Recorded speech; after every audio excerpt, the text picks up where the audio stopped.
नमस्ते डैडी।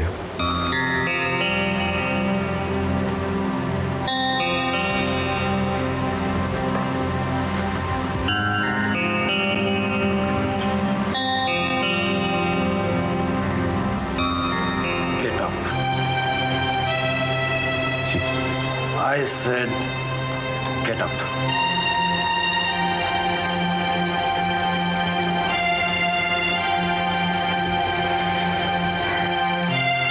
जो दरवाजे तुम पर बंद हो चुके हैं, उन दरवाजों को फिर से खटखटाने की वजह जान सकता हूं? डैडी, विधि कैसी है? मैं नहीं मानता कि तुम्हारे इस वक्त यहां आने की वजह विधि है। आपने ठीक समझा डैडी। इस वक्त मेरा यहां आने का मकसद कुछ और ही है।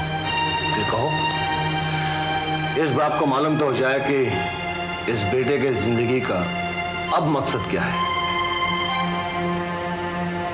डैडी, आप जब मुझे घर से निकाल ही चुके हैं तो बेहतर होगा कि आप मुझे मेरा हिस्सा भी दे दें। तुम्हारा हिस्सा?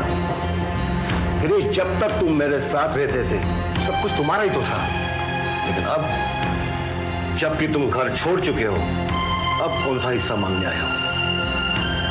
आप शायद एक बात भूल रहे हैं डैडी कि कानूनी तौर पर सिर्फ मैं ही आपका इकलौता वारिस हूं।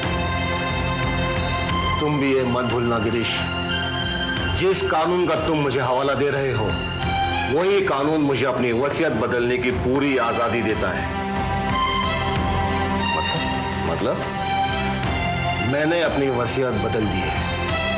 वो हर चीज जो तुम्हारे नाम थी अब विधि के नाम है। मेरे मरने के बाद सारी मेरी प्रॉपर्टी, मेरा बिजनेस, सब कुछ विधि का है, तुम्हारा कुछ नहीं। क्या? लेकिन आप ऐसा कैसे कर सकते हैं डैडी? ये मैं कर चुका हूं और मुझे अपने फैसले पे बिल्कुल मलाल नहीं है।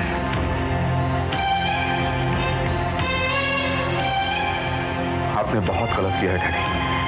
क्या गलत और क्या सही, जब तुम मुझे बताने की कोशिश ना करो तो अच्छा है।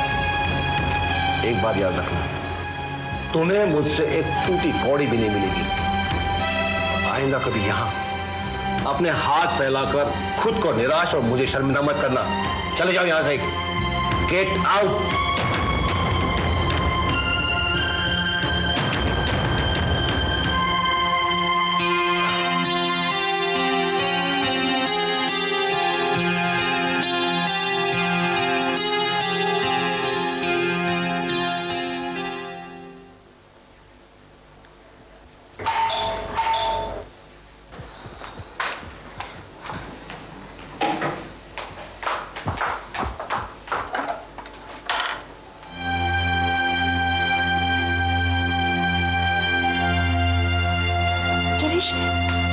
क्या बात हुई डैडी से? क्या कहा उन्होंने? Girish, tell me. डैडी ने मुझे कुछ भी देने से इनकार कर दिया है। लेकिन क्यों? तुम बेटे हो उनके। You can always legally claim. I can't, Anjala. Why? तो फिर वो अपनी जायदाद किसे देना चाहते हैं? विधि को। विधि को? हाँ अंजला, डैडी ने अपनी सारी दौलत, सारी जायदाद ऑलरेडी विधि के नाम कर दी है और मेरे लिए एक फूटी कौड़ी तक नहीं छोड़ी। तो फिर हम क्या करेंगे? Come on, Anjala, I will take care of you. मैं भी मरा नहीं हूं अंजला। मैं अपनी बात नहीं कर रही, अपने होने वाले बच्चे की बात कर रही हूँ। जो हिस्से मिलना चाहिए था वो सब विधि को मिल गया है। This is just not fair. तुम फिक्र मत करो अंजला, I will take care of this child. कैसे गिरीश? तुम्हारे पास अब है ही क्या?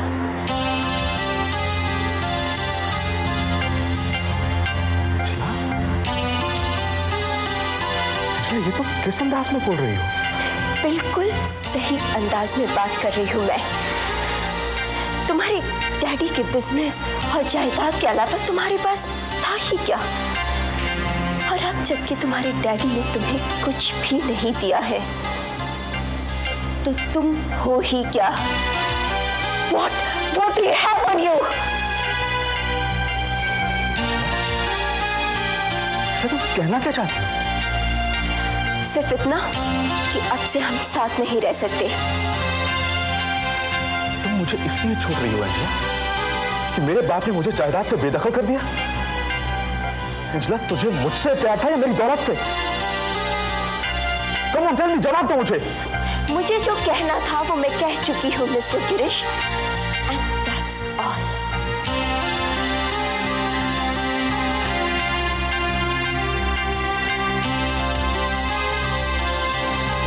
और मेरे बच्चे का क्या होगा? तुमने वो हैसियत ही नहीं है कि तुम इस बच्चे को वो कंफर्ट्स और वो ऐशो आराम दे सको। बाय द वे, तुमसे किसने ये कहा कि ये तुम्हारा बच्चा है?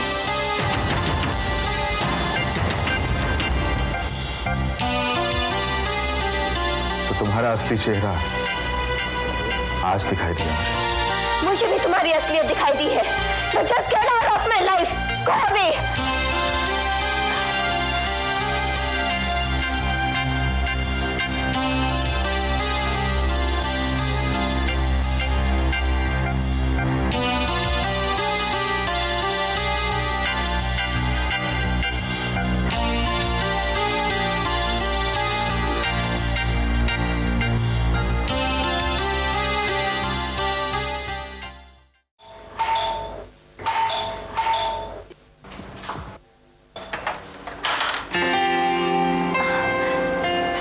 अली साहब। आदाब। कहिए, फोन पर आपने फौरन आने के लिए कहा मुझसे। सब खैरियत तो है ना? हाँ हाँ, आप अंदर तो आइए, प्लीज कम इन।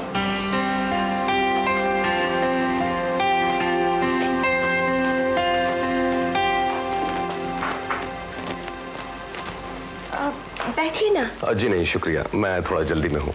फरमाइए। अली साहब, मैं तो कहीं की नहीं रही। क्या? आपने जैसा कहा था मैंने वैसा ही किया। मैंने गिरीश से कहा कि वो अपना हिस्सा मांग ले, लेकिन मिस्टर देशमुख ने कुछ भी नहीं दिया, खाली हाथ लौट आया मेरे पास। फिर क्या, निकाल दिया मैंने उसे घर से।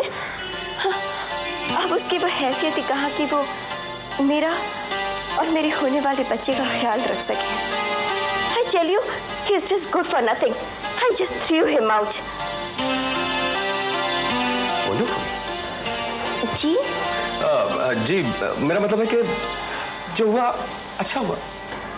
हाँ, अच्छा तो हुआ, लेकिन मैं अब करूँ क्या? I'm pregnant. क्या चाहती हैं?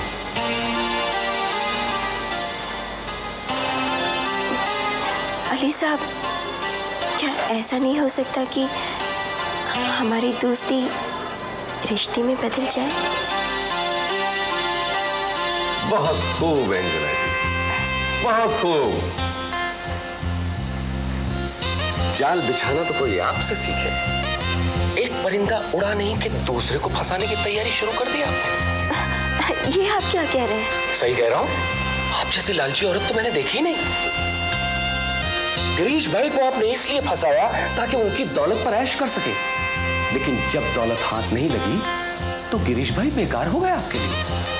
प्रेग्नेंट होना भी आपकी चाल थी, लेकिन वो जरा उल्टी पड़ गई।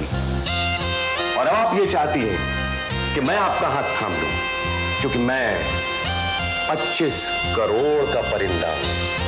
आपको ऐशो आराम भी दे सकूंगा और आपके बच्चे को नाम भी, है ना? अली साहब। मोहतरमा, मैं आपके चक्कर में नहीं फंसने वाला।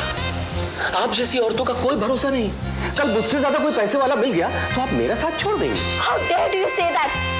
Just get out from here.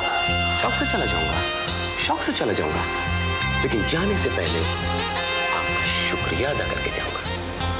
आपने मेरे गिरीश भाईजान को अपने चंगुल से आजाद करके बहुत बड़ा एहसान किया है हम पर। बहुत बहुत शुक्रिया। Please leave.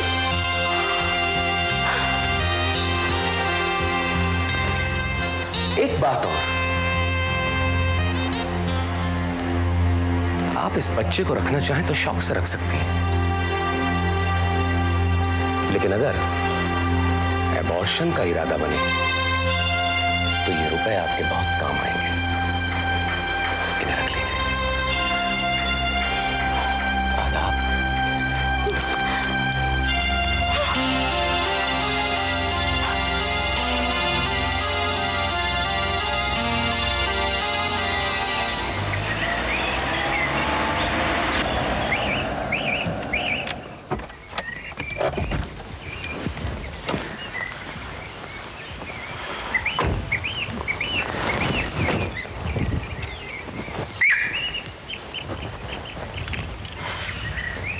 कहिए अली भाई, ऐसी कौन सी बात थी जिसके लिए आप मुझे इस जगह लेकर आए? मैं आपको यहां लाकर आपकी याददाश्त ताजा करना चाहता था। तो कहिए ना, किस बारे में बात करना चाहते हैं? भाईजान, बात आपकी मोहतरमा के बारे में है। यानी अंजला के बारे में? अली भाई, मुझे उसके बारे में कोई बात नहीं करनी है। आप मत कीजिए भाईजान, मैं करूंगा। आप सिर्फ सुनते जाइए। क्या सुनना बहुत जरूरी है? भाईजान, बहुत जरूरी है, क्योंकि अगर आपने नहीं सुना तो आपको इस रिश्ते के टूट जाने का गम शायद सारी जिंदगी बना रहे, जिस रिश्ते की बुनियाद प्यार पर नहीं दौलत पर रखी गई। ये बात मुझे बहुत पहले पता चल चुकी थी अली भाई। लेकिन आप ये नहीं जानते कि आपको घर से निकालने के बाद उन्होंने मुझे अपने घर बुलाया था। आपको? जी। लेकिन क्यों? आपको सुनकर बहुत बुरा लगेगा। बुरा लगता तो लगने दीजिए ना अली भाई, कम से कम मुझे सच तो पता चल जाएगा। सुनिए भाईजान, आपको घर से निकालने के बाद वो बेगम साहिबा मुझे अपना गुलाम बनाना चाहती थी।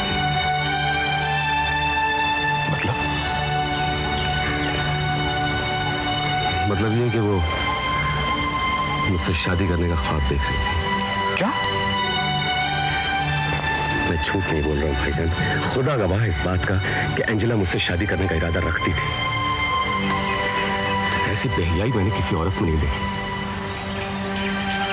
अली भाई, लेकिन वो आपसे शादी क्यों करना चाहती थी?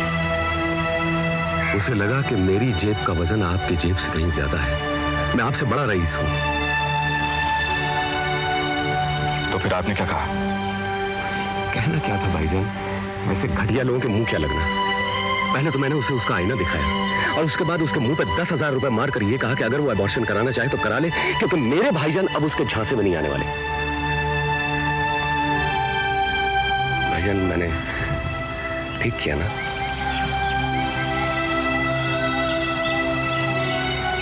आपने बिल्कुल ठीक किया अली भाई।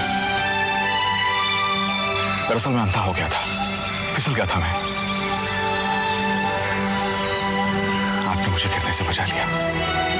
भाईजान, मैं आपसे कुछ मांगूं तो आप देंगे? अली भाई, आप मांगिए तो सही। तो मेरे एक बार मेरी खुशी के लिए अपने अब्बा हुजूर से चलकर मिल लीजिए। ये नहीं हो सकता अली भाई।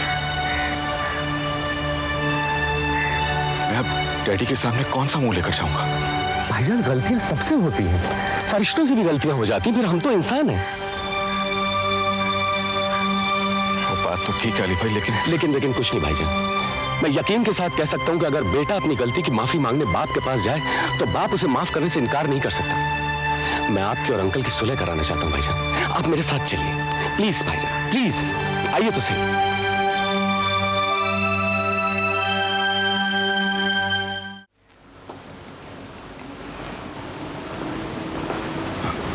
अली भाई, मुझे लगता है कि मेरा अंदर जाना डैडी को अच्छा नहीं लगेगा। कैसी बातें कर रहे हैं भाईजान? दहलीज तक आ गए तो अंदर जाने में कैसी हिचक? आई नहीं नहीं, आप समझते नहीं अली भाई। अच्छा, आप एक काम कीजिए, आप अंदर जाइए और डैडी को बताइए कि मैं आया हूँ। उसके बाद अगर वो मुझे बुलाते तो मैं चला आऊँगा, प्लीज। ठीक है, यही सही।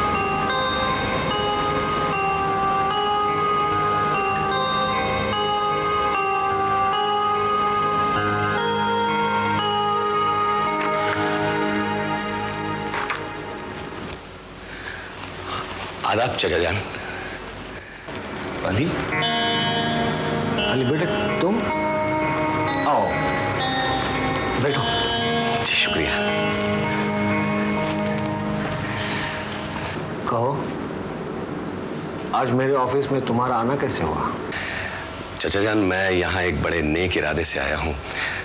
एक सवाब का काम करना चाहता हूँ, मायूस मत कीजिएगा। कहो, क्या बात है? जी, मैं बाप बेटे में सुलह कराना चाहता हूँ। बेटे को तो मैंने राजी कर लिया है, वो बाहर खड़े हुए हैं, शर्मिंदगी की वजह से अंदर नहीं आ पा रहे हैं। अगर आप इजाजत दें तो मैं उन्हें अंदर बुला लूं। देखो अली बेटे, गिरीश अपने मर्जी से ये घर छोड़कर चला गया था। वो अपनी मर्जी से ही घर वापस आना चाहते हैं चाचा जान। उन्हें अपनी गलती का एहसास हो गया है। उन्होंने उस कमजोर औरत से अपना नाता तोड़ लिया है। ना मत कीजिएगा चाचा जान। अगर उसने सचमुच नाता तोड़ दिया तो वो बाहर क्यों खड़ा है? जाओ, जाकर बेवकूफ को बुला लाओ। शुक्रिया।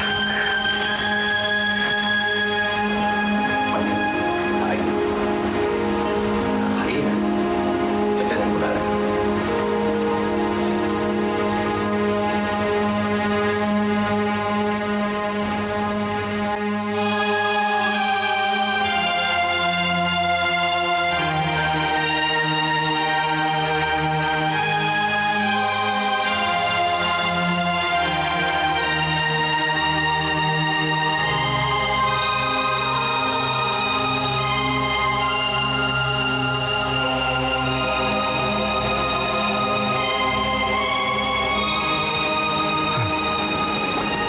सॉरी डैडी, मुझसे बहुत बड़ी भूल हो गई, मुझे माफ कर दीजिए।